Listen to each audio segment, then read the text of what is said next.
Hi, hope you're having a nice lunch. You know, we had the TV debate last week, and we talked about who probably won it based on the performance that they had. But today, I'd like to share with you the results of a poll that I took over this past weekend on the 18th and the 19th of June. We surveyed 700 likely Republican primary voters, and here's what we found. First, Romney has clearly lengthened his lead very significantly. He won that last debate. In a field even with 8 or 9 candidates, he leads with 23%, and the closest other candidate is 12. But more importantly for Romney, he really isn't running against the whole field yet.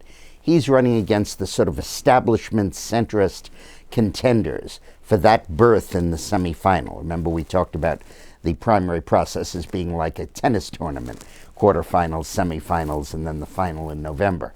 So in the establishment quarterfinal, the center court, if you will, he's running against Pawlenty and Huntsman. And boy, he creams him. He gets 23%. Pawlenty's down at 3%, which doesn't bother me. And Huntsman's still at 1%. Hasn't announced his candidacy yet, but I don't think he's gone anywhere. And in this poll, for the first time, we tested Rick Perry, the governor of Texas, who's flirting with getting in.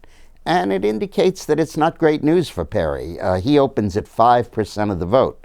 Now, of course, you could say he hasn't announced yet. Nobody's seen him. He's just beginning. But hey, he's governor of Texas. 20 million people live there.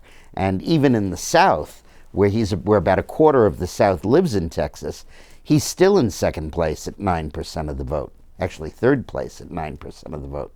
So Perry might not be that significant a factor. Of course, depends on how he does. But the real changes took place on the right-hand court, the Tea Party, evangelical, grassroots end of the primary process. There, Michelle Bachmann absolutely established herself as the candidate.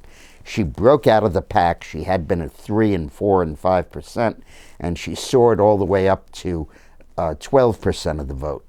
Now, Ron Paul also gets 12%, but I don't think Ron Paul can win anything. But Bachmann at 12 is way ahead of her real rival, Herman Cain, who's back down at 5. And Rick Santorum, poor guy, is down at 2.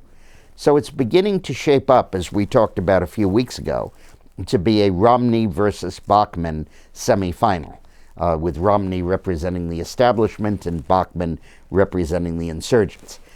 And geographically, it's looking a bit that way, too. Because in Iowa, Bachmann comes from Iowa, and she's probably going to win the Iowa caucuses. And Romney will probably win New Hampshire. So with one having won Iowa and the other winning New Hampshire, you could see the two of them duking it out right down to the finish line. The good news is that I am absolutely convinced that either one of them can and will defeat Barack Obama in November. So I think we're on the right track, and I think we're on the road to choosing a very, very good nominee.